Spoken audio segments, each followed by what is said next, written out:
Magandang araw po sa inyo lahat. Ako po si Christian Esguera and welcome po sa ating special Facts First episode ngayong araw na ito. So today is August 29, 2024. Maraming salamat po sa patuloy niyo pong pagsuporta dito po sa ating programa. Din po sa mga nanonood dito po sa Team Replay. Maraming salamat din po sa inyo dahil matyaga niyo pong binabalik-balikan itong ating mga episodes. And sana po ay meron po kayong mga napupulot na mga kapaki-pakinabang na insights and perspectives and information na pwede nyo gamitin para mas mag-improve naman po yung ating lipunan. We are recording this episode ngayong araw na ito at ngayong pinapanood nyo na po ito, gabi na po, no? Napaka-importante po kasi ng pag-uusapan natin and I really wanted to speak with this very special guest. Ang pag-uusapan po natin, ito pong nangyari recently, no? Nakailang episodes na rin naman po tayo tungkol po dito sa showdown doon po sa House Budget Hearing kung saan pabalang po yung mga sagot. Actually, hindi naman sumagot itong si Vice President Sara Duterte. Doon po sa tanong ng mga kongresista, pagdating po doon sa kanyang hinihiling na 2 billion peso budget for 2025. In particular, ayaw niya sagutin yung confidential funds worth 125 million pesos na nagastos daw in 11 days noong 2022. At doon po sa pagdinig ng Kamara, naglabas po ng audit report itong isang kongresista kung saan lumalabas po ayon sa COA ay out of 125 million pesos in confidential funds ng Office of the Vice President ay nasa 73 million pesos daw yung disallowed. Okay? Yan po yung pag-uusapan natin ngayon. Ano ba ibig sabihin pag disallowed? At bawal bang pag-usapan yan? And more importantly, paano ba natin masisiguro na yung confidential fund ay hindi nalulustay o nagagamit kung saan-saan lang ng ating mga ahensya ng gobyerno? Napaka-importante po yan dahil pera po natin ang pinag-uusapan. Again, uulitin ko po, pera po natin ang pinag-uusapan dito, hindi po pera ni Sara Duterte o ng kahit sino man pong head ng agency. Ang guest po natin para sa araw na ito, siya po ay kilalang-kilala po siya bilang advocate, lumalaban po sa korupsyon, okay, sa gobyerno. Dati po siyang commissioner ng Commission on Audit, of course, ang Philippine Commission on Audit. Tapos, naging rin po siya, Undersecretary General for Internal Oversight Services ng United Nations. Ayan. So, bigatin po yung ating guest. I'd like to welcome to our program si Commissioner Heidi Mendoza. Magandang araw, ma'am, and thank you for joining us dito po sa Facts First. Ay, magandang gabi, Christian. And of course, magandang gabi sa mga factsnatics ay yung mga tagasunod. At ang karamihan doon sa mga tagasunod mo ay mga kaibigan ko. Mamaya, batiin po natin sila, no? Toward the end of our interview. Pero unahin po muna natin ito, no? 125 million in confidential funds at lumabas po doon sa audit report ng COA na disallowed yung 73 million pesos dito. Unang-una, ano po ba ibig sabihin pag sinabing disallowed? Okay. Ang ibig sabihin po ng disallowed ay kumbaga ito ay nire-request ng auditor doon yung liable person na isole yung pera dahil naniniwala sila na hindi pumasa doon sa pamantayan ng tamang paggastos ng pera ng bayan.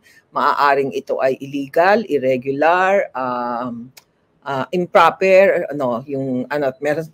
minsan naman nadadagdagan pa nga ng ibang grounds, no. Gusto lang nating bigyan ng linaw kasi may pagkakaiba yun para marami kasing nagbabaliwala, di ba, Christian? Sabi nila, kulang lang yan sa papel, kulang lang sa ganyan. So gusto kong ilagay sa tamang konteksto. May dalawang yung COA, isa ho yung audit at isa po yung adjudication. Sa audit, ay di ang ating pong auditor, resident auditor, pero meron din ng special audit team gumagawa ho yan ng audit. Nire-review ang mga transactions and operations of the government. Siyempre, Christian, posible nating sabihin na dapat may due process, nare-review din ng audit action. Tama ba yon? So halimbawa, nag-audit si auditor, kung ang result ng kanyang observation ay walang implication ng tinatawag nating financial losses, papasok siya sa audit observation memorandum. Audit observation memorandum. Pero kung halimbawang doon pa lang sa pag-review mo ay nakita mong ay kulang-kulang ang papeles, tapos meron siyang financial implication, mag-i-issue ka ng notice of suspension. Doon sa notice of suspension, kumbaga parang dinidelay mo pa yung iyong, sinasabi mo na, teka, baka naman yung papel na hindi na isubmit, hindi lang ang kagad nakuha. Halimbawa, nag-travel siya, wala namang certificate of appearance, di ba? Siyempre, yung travel may financial implication, yung cost of travel. Kung wala pa siyang certificate of appearance, hindi mo muna i-disallow. Tama ba yun, Christian? Wait, bago tayo pumunta sa next step, no? Pag sinabi notice of suspension, anong ibig sabihin po nun? Nailabas na yung pera, di ba? Oo, parang post-audit kasi yung ating approach, Christian, no? So parang it's always after the transaction. So parang sinasabi mo sa suspension, teka muna, sinususpend ko muna yung pagkilala namin na ito ay gastusin at dapat nang i-take up as a valid expenditure sa libro. Baka pwede kang mag-submit ng mga dokumento, o kung halimbawa sabihin kulang yan sa pirma, baka hindi lang baka nakaligtaan lang, ganyan. Pero itong pwede bang, sorry ma'am. Pag sinabi bang notice of suspension, para ba siyang purgatorio? Hindi pa alam kung dediretso sa langit o dediretso sa impyerno. Yun muna yun. Parang medyo. Pero syempre, may financial implication kasi ito, Yes. Go ahead po. Submit ka ng papel o ng paliwanag. Ngayon, pag in 90 days at hindi siya nakapag-submit, maglalap siya into a notice of disallowance. Ayan. Kaya itong notice of disallowance, medyo seryosohan na ito. Kumbaga parang hindi na ito parang request na sinasabing mag-submit ka ng papel o kulang ang pirma mo. Hindi. Kasi ang sinasabi natin, naibigay ko na sa iyo yung bahagi ng tinatawag nating due process, di ba? In-audit ka, nakita na kung yung auditor mo, na merong financial implication. So, pero parang kung ito ay kakulangan sa dokumento or kakulangan sa proseso, tatanungin mo muna, ililinaw mo muna. Bibigyan mo siya ng kaukulang oras o panahon para sumagot. Ngayon, kapag hindi siya sumagot, ay di magmamature na siya into a disallowance. Therefore, kung disallowance, seryoso yan. It is already a request of the auditor to refund or restitute the amount involved. Yan. Okay. So, yung po bang notice of disallowance, can that still be cured o wala na po? Opo. Ang tawag po natin doon ay appeal process. Ito nga po ay bahagi ng adjudication process. Sabi nga natin, due process May audit, may auditor's action that may result into a suspension or disallowance, but then it can be appealed sa level po ng director. Kapag po yung director, sinustain niya po yung in-issue ng auditor, yan ho ay tinatawag natin na okay naman, papasok din yan dun sa kung i-a-appeal nila sa commission proper. Meron tayong tinatawag na automatic review. Kung halimbawang notice of disallowance, pero pagdating sa director, ni-reverse ng director, Christian, ni-reverse niya yung issue ng team, automatically i-review yan ng commission proper. Kasi titingnan namin, teka muna, kami bilang mga commissioner ng COA sa CP, titingnan namin, nagkaroon ba ng abuse of, tama ba yung pag-lift ng disallowance, etc.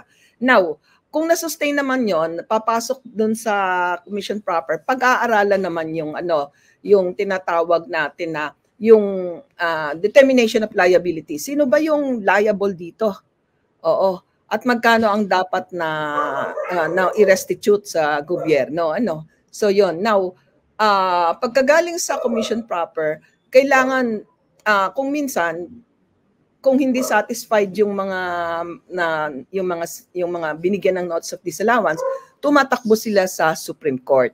Okay? Mm-hmm. Now, from the issuance of the notice of disallowance, meron silang 180 days hanggang sa CP. And then from the time na nailabas nung COA yung kanilang decision, yung CP proper, meron namang 30 days para i-appeal sa Supreme Court.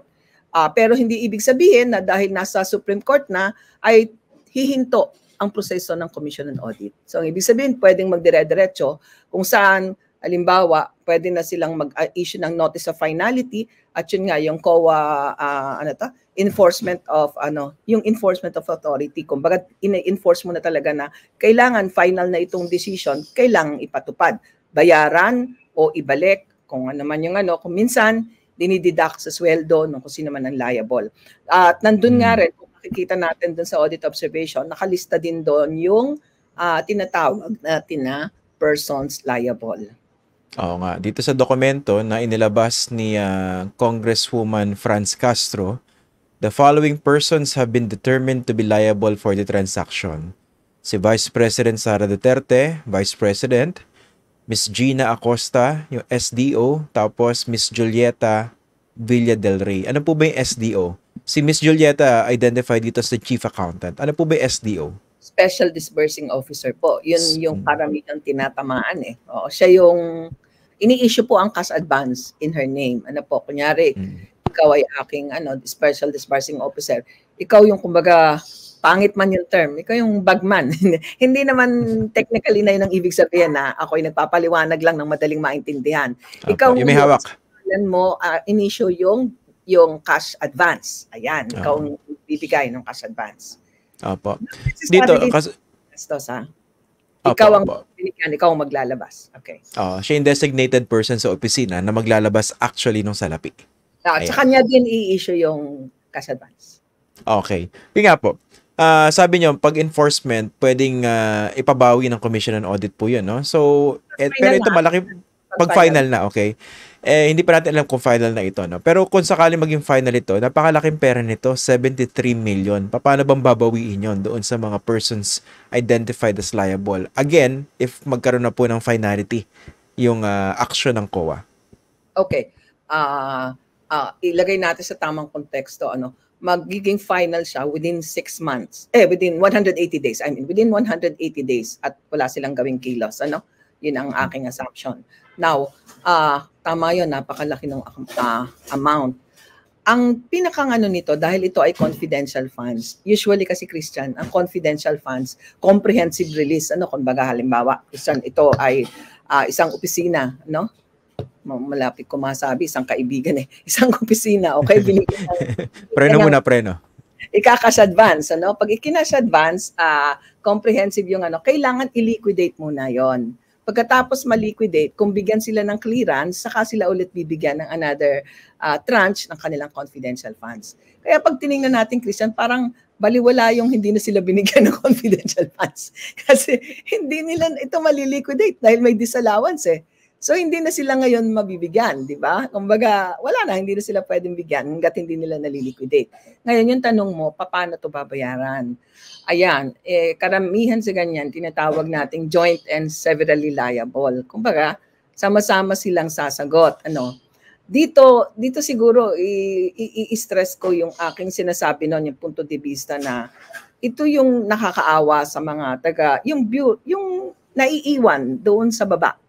Kasi ikaw ang disbursing officer, kasama ka sa lahat ng determination of liability. Kasi ikaw ang nag-release ng pera, And kadalasan, lagi nating sinasabi, ay, sumusunod ka lang, etc. Laging ganun, Unfortunately, kapag yung boss mo ay elected official, bababayan, di ba? Ikaw ang maiiwan kung may trabaho ka sa gobyerno, Now, ang ating tinitingnan dyan ay, syempre, kapag hindi yan nabayaran, ay di syempre, usually, may mga proseso na, kumbaga, parang dinedetermine ng court paano siya i-execute. Kung minsan, inaano sa mga retirement, di ba? Or pinakamadaling suma total, kung yan ay nasa gobyerno pa, kunyari, lilipat siya sa ibang or mag-e-end yung term niya, ibabawas yan sa kanyang mga claims. Halimbawa, meron kang retirement package na makukuha, supposedly, ibabawas yan yung mga outstanding accountability or liability. Pero yung katotohanan, kadalasan, hindi rin na ibabawas. Nakakapag-retire na nakukuha yung hindi na ibabawas yung dapat ibawas. Assuming na kayang ma-enforce to. Again, hypothetical pa lang ito. We're just talking about the process dahil hindi pa naman final. Pero hindi ko rin ma-imagine, ma'am, Commissioner, 73 million. Paano mong babayaran yun? Ilang taong ka dapat magtrabaho sa gobyerno at gaano kataas dapat ang posisyon mo para maibalik lahat yun? Kung sakasakali man, tsaka paghahati-hatian niya yun, di ba po? Tatlo naman po sila. Opo. So, usually pag joint and severally liable, magde-determine yung paano nila i-share yung yun. Kaya lang, sinasabi ko nga lang, the law of course has the guidelines and the procedures, Pero yung reality, kahit nga minsan maliit, ay talagang hirap tayong makasingil. Yun din naman ang katotohanan doon. Dahil usually kasi, minsan, matagal din yung action. Nakikita natin yan. And I'm talking about reality. Minsan, sa tagal, bago ma-finalize yung decision or bago masalang sa CP or sabihin na natin matapos yung proseso, patay na yung persons liable. Diba? Parang yun. So, wala bang ano yan, Commissioner? Parang mas mataas accountability? Kasi kunwari, dito Vice President, again hindi natin sinasabi na illegal ito.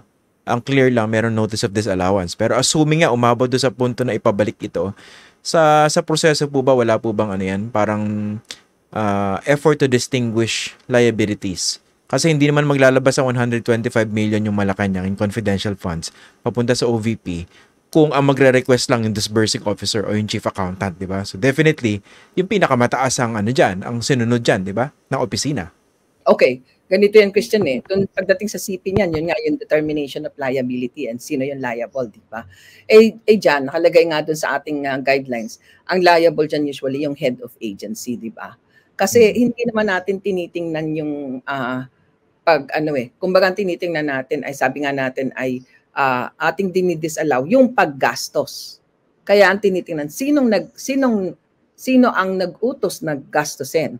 And usually ito ay itong amount na ito ay ibinigay sa isang ahensya, and therefore ang tinitingnan natin dito yung head ng ahensya ang merong katungkulan. Kaya kasama siya usually doon sa tinatawag nating persons liable. Yan, the disbursing officer and the accountant. Pero yung accountant, may lusot pa yan. Kailangan na maano niya, bakit ako hindi dapat maisali? Pwede niya sabihin na nagawa ko naman yung duty ko in terms of accounting. Ito ay, ayoko na magsabi na baka mamaya bigyan pa natin sila ng mga gagamit na dahilan. Di ba? Tama na yun. May determinations of liability, parating kasama ang head of agency. We cannot run after doon sa sinasabi mo, yung Malacanang sila ang that's at a different side.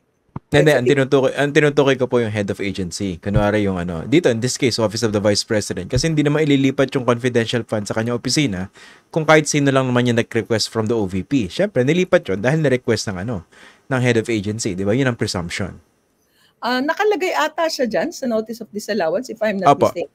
Nakalagay siya na approving authority. Yun, di ba? Yung ating po kasi disbursement voucher, may mga boxes yan kung saan pumipirma. At yung pong head ng agency, karamihan, ay siya po yung nag-a-approve na sinasabi niyang, base sa pamantayan ng batas na ginagamit ng mga auditors, ay tingin ko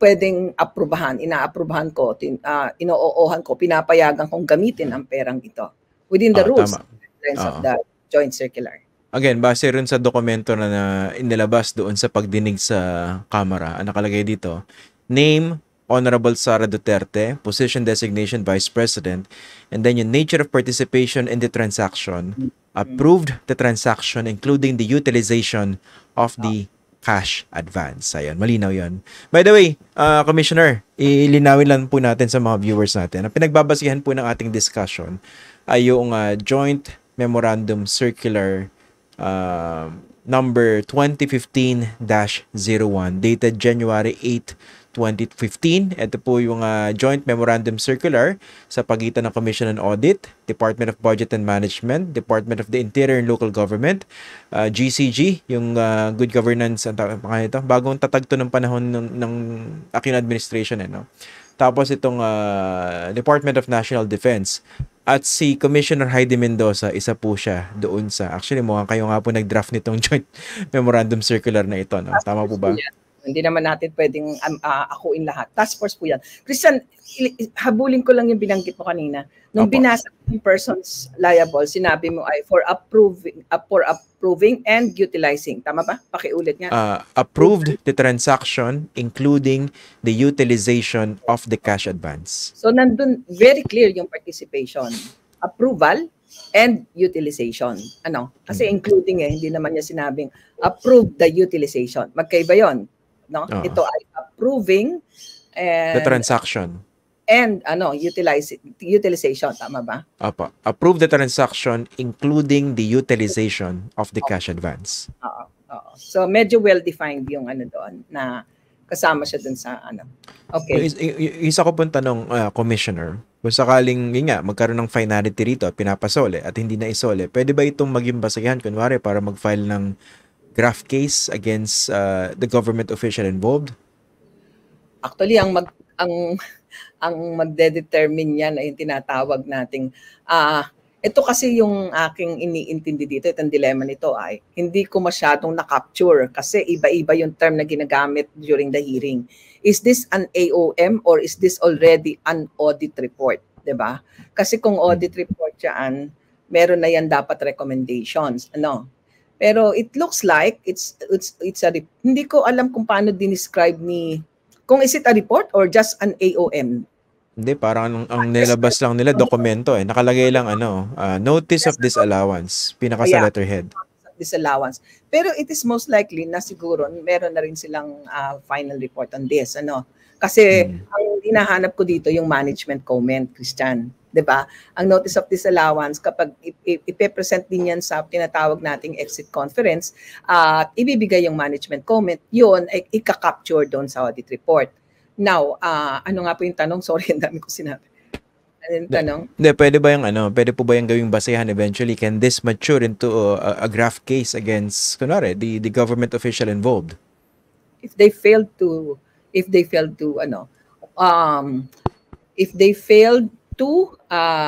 restitute and pay the amount, ang tingin ko dito ay for a case to prosper, kailangang padala yan sa Office of the Ombudsman. Kasi yung determination of the elements of the crime, nung sinasabing anong particular na crime at ano kung nasatisfy ba yung elements of the crime, that is the function or the duty of the Ombudsman. Ano? Meron tayong tinatawag na interagency committee kung saan kasama yung COA at saka yung Ombudsman. Ito ay nagsimula nung Solana Covenant, ang tinatawag. Pag-uusapan nila, ito nga pala yung aming disallowance na ano dito, nag-mature na ito, kunyari meron na kaming report, natapos na yung due process, nakuha na yung side ng management comments, pwede na kaming magbigay ng kopya kunyari sa ombudsman, and the ombudsman may now start the fact-finding and investigation. Yun yung ideal na sabihin natin, pwede nating ipaliwanag or na pwedeng gawin. Okay. Linawin din po natin kasi during the congressional budget hearing, ayaw sumagot ni Vice President Sara Duterte sa kahit anong tanong, especially nung mga tanong ay papunta na puro sa confidential fund. Okay? Ang gusto ko pong malaman dito, for instance, bawal bang pag-usapan yung kunwari itong dokumento galing sa COA, yung notice of disallowance, bawal po ba yung isa publiko?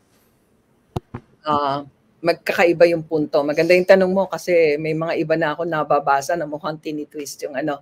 Unang-una, kapag yan ay tinatawag nating notice of disallowance at sinasabi nating confidential, usually nilalagyan ng COA ng kapag dinidiscuss for purposes of only. Pero sa tingin ko, this is already a demand, di ba? Sa tingin ko, depende dun sa venue kung saan siya diniscuss. Yun ang tinitingnan natin Parang ganito kasi sabi nila, akala ko ba confidential fund yan and no copy of the report must be Pero ang sabi ko, remember that the copy of the the copy of the notice of disallowance was subpoenaed by the Congress in the context of their powers within the process of budget legislation. Diba? Yun nga po. Yun ang puntong isa. I-discuss natin, tingin ko, if it is for public interest dahil pinag-uusapan natin paano ginamit yung pera, hindi ako naniniwalang hindi dapat pag-usapan. Hindi pwedeng pag-usapan kung halimbawa ipinadyaryo ng COA yan. Hindi pwede, mananagot ang COA. Pangalawa, tingin ko dito ganito Kung sa tingin nyo na hindi dapat pag-usapan yan, bakit ibinigay ng COA ang copy? Yun ang point ko Kasi as a constitutional commission, if you believe that such is a confidential document and must not be released kung hindi tama ang order, tatayuan mo yan within your constitutional powers na hindi ka maglalabas ng kopya. So sa tingin ko, Christian, since it is within the powers of the Congress in the context of a budget review, yung tinatawag nating budget legislation, di ba? Ibig sabihin, valid yung request ng Congress. Kaya naman, nag-comply ang Commission on Audit. Di ba? So, hindi na dapat tanungin pa kung dapat pag-usapan na pag-usapan na eh. At hindi na di ba? Tsaka nga public interest po ito, no? Pinag-usapan dito kung paano ginastos yung pera ng bayan. Tsaka in the first place, diba, nung palang unang pumutok po itong confidential fund para sa Office of the Vice President, nandun na rin yung basic na tanong eh. Bakit humihingi ang isang civilian agency, Office of the Vice President, ng confidential fund at ganito pa kalaki? Diba? Yun ang basic na tanong po dito eh. So magkaiba yung yung punto kung halimbawa ang ginawa ng COA nirelease niya yung audit report sa media or nililist niya pinost sa public.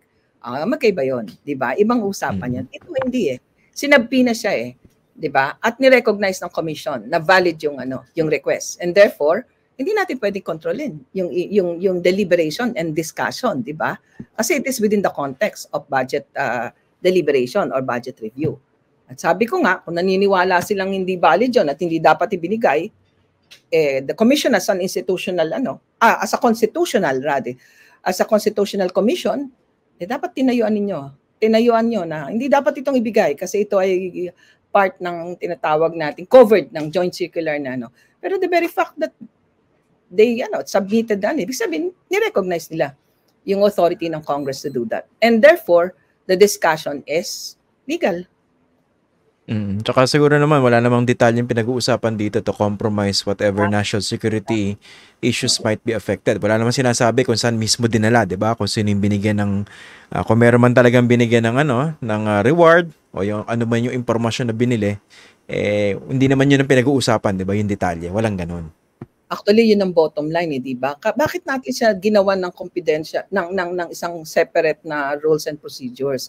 Kasi nga, lagi nating iniingatan na yung tinatawag nating confidentiality of the security information na ginastusan ay ma-divulge, di ba? Pero sabi ko nga, Christian, maiiwasan sana itong sitwasyon na ito kung naging klaro from the very start. Bakit kita bibigyan ng confidential funds, di ba? Remember, i-define ulit natin ito. Ang confidential funds ay parang pundo for surveillance activities ng mga civilian agencies in connection with national security in relation to the mandate of the office. Ayan yan. Sabi mo, surveillance. Hindi mo ngayon makonekta. Ano ba ang kailangang i-surveillance na related sa national security na hindi mo pwedeng ipagawa sa Armed Forces or sa Philippine National Police? Ang biro ko nga dyan sino ba ang may competency at may training o yung tinasabi nating may K pagdating sa surveillance? Di ba military yan? Sila rin ang uutusan. Ba't hindi na lang sa kanila inirelease? Walang connection doon sa mandato ng opisina, yung tinatawag nating pagbigay ng confidential funds. Kaya tayo nagkakagulo ngayon. Kung yan ba'y may connection, hindi medyo mahirap-hirap. Kaya nga pag nakita mo, ang binigay reward tas medicine, parang di ba masakit sa banks. Kung parang iba, no? Oo. Tsaka, ito malinaw sa guidelines ng 2015, no? Nakalagay, in no case shall confidential funds or intelligence funds be used for tatlong items po ito. Yung una, salaries, wages, overtime, additional compensation, allowance, or other fringe benefits of officials and employees who are employed by the government in whatever capacity or elected officials except when authorized by law. Number two, representation, consultancy fees, or entertainment expenses. Number three, construction or acquisition of buildings or housing structures. So malinaw yung yung patakaran at saka yung pamantayan po At saka pwede nating ihabol, nakalagay doon, pwede yung supplies, and materials. Pero meron siyang kulatilya. Sabi niya pwede yung supplies, provided na yung pagbili mo nito, hindi mo pwedeng i-apply yung sinatawag nating regular procedure kasi mako-compromise yung sensitive information o yung tinatawag na confidential transaction, di ba? Kumbaga, yung pagbili mo nito, hindi mo pwedeng idaan sa bidding. Kasi malalaman, booking na may surveillance ka, di ba? Pero kung bili mo computer, tables, and chairs, na pwede namang gawin sa Oo. Tama ba ito? Basahin ko. Confidential funds shall be used only for the following confidential expenses. Ito yung relevant portion na binabanggit nyo. Pwede po yung purchase or rental of supplies, materials, and equipment for confidential operations. Ito yung kolatilya yata na binabanggit nyo. That cannot be done through regular procedures without compromising the information gathering activity concerned. Yun po yan, ha? Oh, actually, yun, Ayun. oo. At lagi nga yang nag-uugat dun sa, pag tinignan natin, saan ba yan nagsimula? Eh di nagsimula yan sa Amerika at saka yung Cold War nila ng Russia, di ba? Kung bibili Oo. sila ng halimbawa, ibang klaseng armas, o syempre, pag may mga dokumento yan, malalaman ng Russia, uy, bumibili sila nito, kailangan, ano na tayo. Yun ang pangita na hindi na natin pwedeng i-public bidding, di ba? Eh pero dito, kung binili mo ay mesa, gamot, parang hindi ko maisip, bakit hindi natin i-course through the regular process? Ipaliwanag natin ng konti kasi baka masabing tayo namumulitika, ano? Ito kasi po ang punto ng batas. Ano ho? Kung ang supplies and materials ay basta na lang natin pwedeng i-charge sa confidential funds, ano po ang guarantee sa mamamayan o kaya guarantee na sa gobyerno na yung iyong supplies and materials na binili mo through the regular process, hindi yun ang ginamit mo dito at i-charge mo na lang dito sa confidential funds. Alam mo, sa dami ng audit natin, medyo marumi na tayong mag-isip, pero hindi natin sinasabing ito ang ginawa. Ang sinasabi ko lang, from the control objective point of view, pinipilit nating alagaan yung funds. Ay kung ito palang pera na gagamitin mo sa supplies para sa confidential, ay pwede mo ring isama doon sa ginamit mo using regular process. Ang tanong ko dyan, dahil ito'y walang documentation, ano yung assurance mo? Na hindi mo ginamit sa regular i-charge mo din sa confidential funds, pero doon naman kinuha sa regular process. Paano nga na yan? Can we be more specific? Pwedeng isang purchase lang ang ginawa pero charge din dun sa sa confidential? Pwedeng ganon? Baka sabihin, nag-aano tayo. Ang sinasabi example lang po ito. Hypothetical. Para go ahead po. Halimbawa, ito yung kikwento ko. Hindi ito sa isang ahensya na pinag-uusapan ngayon. It is a different example. Kunyari, halimbawa, office supplies. Alam natin yan, di ba? Sa military agency, ayan, para hindi sabihin sila lang, yung tinatawag nating conversion. Alam mo yan, Christian, di ba? Conversion. Kulang sa budget, anong gagawin? Kunyari, may delivery receipt, may supplies, wala. Pero ang gagawin ng supplier, kukuha lang ng korting tinatawag nating yung cost of financing nila, ibabalik yung pera. In other words, kinonvert yung supplies into cash, no? 'Di ba? Yan is a process. Dito ang tinatawag natin, kunyari, in the regular course of action, regular transaction, meron kang kailangang mga supplies, kailangan mong computer, kailangan mo ng desktop, kailangan mo ng tables, 'di ba? Isa-subject mo 'yan sa public bidding. Tama ba ako doon?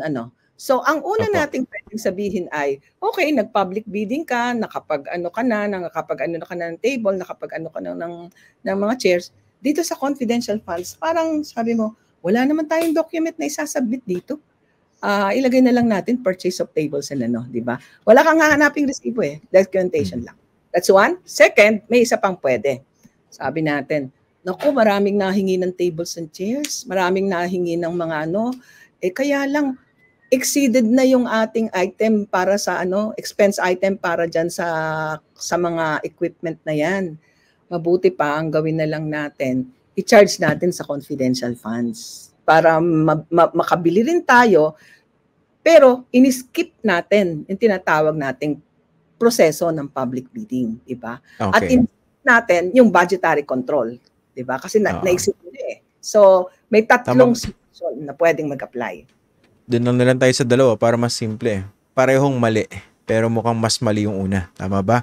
Kasi doon sa huli example nyo, kahit pa paano may binili at napunta ron sa tamang pagbigyan, yun nga lang, hindi sinunod yung tamang proseso. Pero yung una, walang binili. Hindi mo lang saan napunta. Oo. Ang tawag natin dyan, yung possibility ng double dipping. Ginamit mo, ito yung term na ito, ginagamit natin kapag tayo ay tumitingin ng expenditure na may posibleng pwedeng paggamitan. Pwede mong i-charge sa regular funds, pwede mo ring i-charge sa confidential funds. Ano? Ay, yun nga, dahil mas walang supporting documents, mas walang resibo dito sa kabila, napakaluwag nung pagsabi na parang inimbento mo lang yung expense. Yun nga, ibig sabihin pwede mo ibulsa technically. Technically pwede mong yun, gastusin kahit saan. Yun ang pupuntahan ng tinatawag nating kapag yun yung nangyari. Yun ang ating assumption. Ano? Pero sabi nga natin, kailangan aralin natin yan. Wala tayong pwedeng maging conclusion hanggat hindi natin nakikita yung buong proseso. Sinasabi lang na loose yung guidelines and therefore this can be done. Okay. Again, nililinaw po natin, yung pinag-uusapan lang po namin ni Commissioner Heidi. Ito po yung possibilities, proseso, sometimes hypothetical. Hindi natin sinasabi na ito po yung nangyari dito sa confidential fund ng Office of the Vice President. Okay? Anyway, bilang panghuli, paki-explain nga po, kasi naging parte rin nung discussion nung isang araw sa Kamara, yung ini-insist po ng Vice President na hindi dapat tanungin yung pagkasta doon sa confidential fund dahil wala naman na nga ako hinihingi for 2025 Tsaka tinanggalan niya nung ako ng confidential fund, I mean, from the perspective of public budgeting, isa rin po yan sa mga larangan na tinututukan nyo. Bakit ba, what do you think of that? Sir Christian, kapag ikaw ay nagde-defend ng sinasabi nating budget na gagamitin mo sa susunod na taon, kasama dun sa mga katanungan, paano mo ginamit yung mga budget na ibinigay sa iyo. So, ibig sabihin, paano ginamit? Ibig sabihin, past. So, talagang babalikan. At yan naman po ay hindi dyan sa office na yan. Ilang beses din naman po akong sumalang dyan sa budget hearing. At regular na po kami, sanay na po kami, nababalikan talaga po yung previous years. In fact, pag po sinabing budget legislation, budget review, talagang tinitingnan yung tinatawag nating your capacity to use the budget.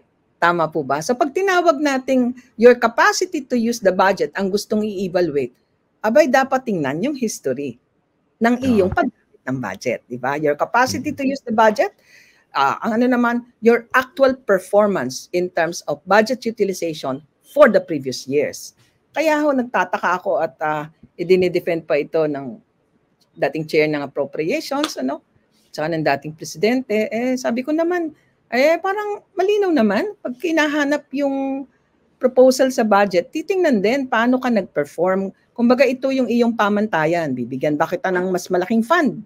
O parang may duda ako na magagamit mo siya ng tama. Malilinawan lang yan kung babalikan, kung paano mo nagastos yung iyong fund.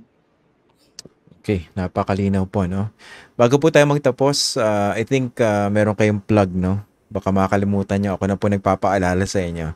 Kasi I'm very thankful dahil nakasingit po tayo sa busy schedule ni Commissioner Heidi Mendoza. Meron ba kayo pa-plug, Yung meron kayo event sa October 23? Go ahead po. Ay, yung pong Friends of PGH ay magko-conduct po ng Golf for a Cause tournament sa Canlubang Golf Course sa October 23. Sana ay may mga sumuporta sapagkat ito po ay para dun sa Bahay Antayan. Ito po yung parang pinakang kailangang gawin na tambayan ng mga nagbabantay ng pasyente sa PGH dahil kadalasan sa pasyente taga-probinsya, wala naman silang pera para mapapag-stayan nila. Maraming salamat. Okay. Ayan po si former COA Commissioner Heidi Mendoza, nakausap po natin tungkol po dito sa issue ng confidential fund na sinikap na busisiin po ng mga kongresista noong isang araw pero hindi po sila sinagot ni Vice President Sara Duterte. So antabayanan pa po natin yung mga susunod na mangyayari dahil pagpatak po ng September 10, dun po yata magre-resume yung kanilang pag-consider o pagbusisi dito sa hinihinging 2 billion budget ng Office of the Vice President for 2025. Okay? Maraming salamat po. Ako po si Christian Esguera. Kita-kita po tayo para susunod na episode ng ating Facts First podcast.